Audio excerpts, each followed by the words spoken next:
दोस्तों, आपका फिर से स्वागत है हमारे चैनल क्राइम जोन पर। हर रोज़ की तरह हम फिर से लेके आ चुके हैं एक न्यू हॉरर स्टोरी और मैं हूं आपका दोस्त शुभंकर।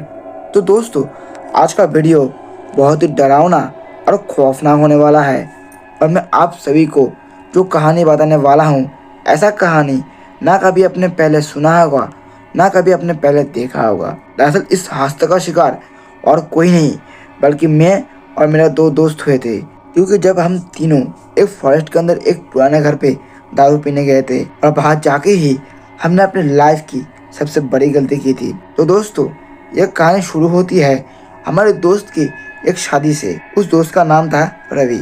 दरअसल हम रहते थे बाहर की स्टेट में। ऐसे में हमारा दोस्त रवि रिक्वेस्ट कर रहा था कि हमें उसको शादी में जाना ही होगा। तो हमने भी सोचा कि हमारा पुराना दोस्त हमें इतना रिक्वेस्ट कर रहा है तो हमें ज़रूर जाना चाहिए। और वैसे भी हम तीनों का दूसरे स्टेट में रहने का रीज़न था कि हम तीनों बाहर 3 सालों के लिए पढ़ाई करने के लिए गए थे और हमारा मम्मी पापा भी कह रहे थे कि बेटा रवि की शादी है तो कुछ दिनों के लिए घर आ जाओ। तो हमने भी सोचा कि ठीक ही है, एक बार में दोस्त की शादी में भी रह लेंगे और घर पर भी कुछ दिनों के लिए आराम कर लेंगे। फिर उसके बाद हम तीनों शाम के बाद रेल स्टेशन पर पहुंचे और तभी ट्रेन भी आ गई थी। तो हमने टिकट काट के ट्रेन के सीट पर बैठ गए और तब ट्रेन भी छोड़ दिया। तो ऐसे ही पूरी रात बीतने के बाद सुबह 10 बजे हम वहाँ पर पहुँचे, मतलब कि हमारे गांव में। तो पहले तो हम अपने घर पर गए और सारा दिन रेस्ट करने के बाद रात के 8 बजे मैं रवि के घर पहुँचा। तो रवि अपने रूम पर ही बैठा हुआ था, तो मैं भी उसके रूम पर गया और हम दोनों बातचीत करने लगे। तो ऐसे में मैंने उसको कहा, अरे भाई कल तेरी शादी है तो कुछ पार्टी शार्टी होगा या नहीं? तो वो कहने लगा, अरे तू इतने दिनों बाद आया है तो पार्टी तो ज़रूर होगा, और कल वैसे भी मेरी शादी है। तो मैंने रवि से कहा, अरे भाई कल बियर और खंबा लाना। तो मेरी बात सुन के रवि कहने लगा, अरे हाँ हाँ बिल्कुल लाऊंगा, तू टेंशन मत लेना। इतना कहने के बाद मैं रवि के घर से निकल गया और उसको कहा, अरे भाई चलता हूँ, कल दूसरे दिन मिलते हैं। तो दूसरे दिन मैं और मेरा दो दोस्त सभी अपने घर के पास एक ग्राउंड पर इकट्ठा हुए थे। फिर मैंने अपने दो दोस्तों को बताया, अरे आज रवि पार्टी देने वाला है। तो मेरे दोस्तों ने कहा, अरे कब देने वाला है पार्टी? तो मैंने कहा, अरे भाई जब उधर सभी गाँव वाले रवि की शादी में जाएंगे तो तब हम दारू पियेंगे। लेकिन तभी मेरा और एक दोस्त कहता है, अरे वो सब तो ठीक है लेकिन हम पार्टी करेंगे कहाँ? तो तभी मेरा और एक दोस्त कहता है कि अरे भाई तुम दोनों क्या भूल गए हो, हमारे फॉरेस्ट में एक दीपू है, वहाँ पर बहुत सारा घर है, हम लोग वहाँ पर दारू पियेंगे। तो तभी मैंने उसको जवाब देते हुए कहा, अरे तुझे कोई और जगह नहीं मिला? फॉरेस्ट के अंदर रात में कोई दारू पीता है? तो मेरा दोस्त फिर से कहने लगा, अरे चलो ना, उसके बहाने रात में थोड़ा एडवेंचर भी हो जाएगा। तो उसकी बात सुन के थोड़ा सोचने के बाद हम दोनों ने भी हाँ कह दिया और यही से हमारी ज़िंदगी दूसरी मोड़ लेने वाली थी। तो दोस्तों, सारा दिन ऐसे ही बीतने के बाद हम तीनों रेडी होकर राहुल के घर पर पहुँचे। तो हमने उसको कहा, अरे रवि भाई कहाँ है खंबा, हम सब रहा नहीं जा रहा है। तो रवि ने हमको चुपके से दारू की बोतल ला के दिया और राहुल ने हमसे कहा, अरे भाई 9 बजे के पहले ही आ जाना और अपना अपना ध्यान रखना। तो उसके इतना कहने के बाद हम दोनों 6 बजे निकल जाते हैं दीपू में जाने के लिए।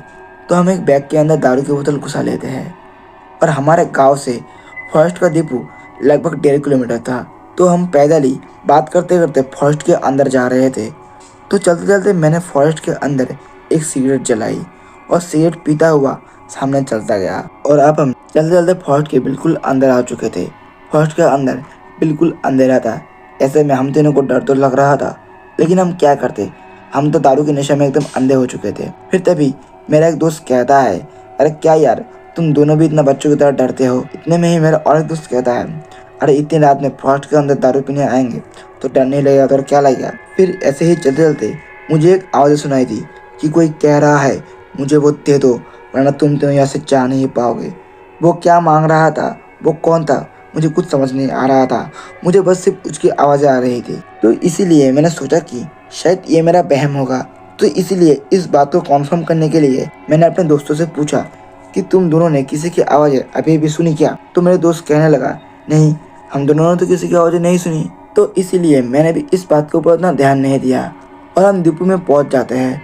और तभी हमने देखा कि दीपू भी एक टूटा फूटा घर है और उसके अंदर बहुत ही लो पावर का लाइट जल रहा था। तो हमसे भी उस घर के अंदर जाते हैं। हम देखते हैं कि रूम पूरा मकड़ी के जालों से भरा हुआ था। फिर तभी मुझे फिर से वही आवाज़ें सुनाई दी कि कोई कह रहा है, मुझे वो चीज़ दे दो वरना मैं एक एक करके तुम तीनों को मार डालूंगा। फिर तभी मैंने जोर से चिल्लाते हुए कहा, अरे कौन है, सामने आओ, और तुम मुझसे क्या मांग रहे हो। मेरे इतना कहते ही मेरे दोस्त मुझे कहता है, अरे तू किसको क्या कह रहा है और तू किसके साथ बात कर रहा है, यहाँ पर तो कोई भी नहीं है। फिर तभी मैंने उन दोनों से कहा, अरे तुम दोनों को एक आदमी की आवाज़ सुनाई नहीं दी। तो वो दोनों कहते हैं, यहाँ पर तो हम तीनों के अलावा और किसकी आवाज़ सुनाई देगा, तू पागल तो नहीं हो गया क्या। हम तीनों आपस में बात कर ही रहे थे, तो तभी हमने देखा कि कोई उस दीपू के घर के पास से गुजरा है। तो हम सभी दौड़ते हुए उस घर के पास गए, तो हमें वहाँ कोई नजर नहीं आया, लेकिन हमने जो दारू की बोतल वहाँ पर रखी थी वो वहाँ पर ही था। तो हमने वो दारू की बोतल बैग में घुसा लिया और हम सोचने लगे कि यहाँ पर रहना लगता है हमारे लिए ठीक नहीं होगा, इसलिए हम वहाँ से निकलने वाले थे। और तभी अचानक ही उस दीपू के घर के पीछे से एक जोरदार चीखें सुनाई दी। वो चीखें इतना दर्दनाक था कि मानो कोई बहुत बड़ी मुसीबत में हो। इसलिए मैं अपने दोस्तों से कहने लगा, भाइयों लगता है इतने रात में कोई मुसीबत में है, हमें उसकी मदद करनी चाहिए। तो तभी मेरे दो दोस्तों ने कहा कि लगता है हमें फॉरेस्ट के अंदर और नहीं जाना चाहिए, अंदर खतरा भी हो सकता है। फिर तभी मैंने उन दोनों से कहा, अगर ऐसी सिचुएशन में हमारे घर वाले के साथ ऐसा होता तो हम क्या मदद नहीं करते। इतना कहने के बाद मेरे दोस्त भी मान जाते हैं। फिर हम धीरे धीरे सामने बढ़ते चले गए।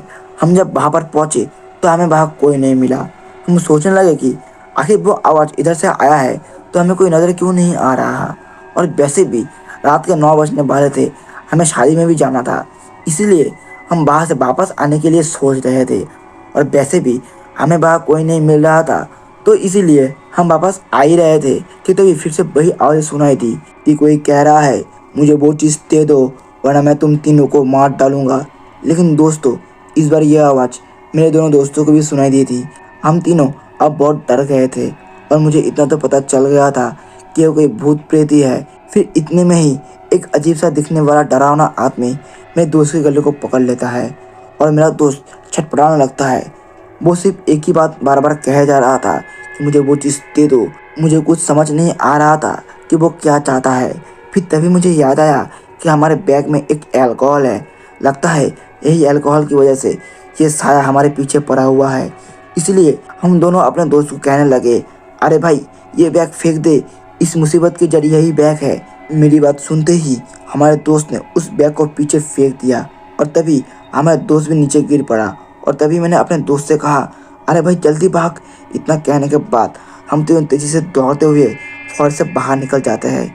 फॉरेस्ट से बाहर निकलने के बाद हम तीनों ने चैन की सांस ली और उस दिन के बाद से कभी भी हमने उसी जगह पर दारू पीने नहीं गए हैं। और दोस्तों मैं आप सभी से रिक्वेस्ट करता हूँ कि आप कभी भी ऐसी जगहों पर ड्रिंक करने ना जाए। तो दोस्तों आज के वीडियो में बस इतना ही। तो मिलते हैं नेक्स्ट वीडियो में, तब तक के लिए बाय एंड टेक केयर।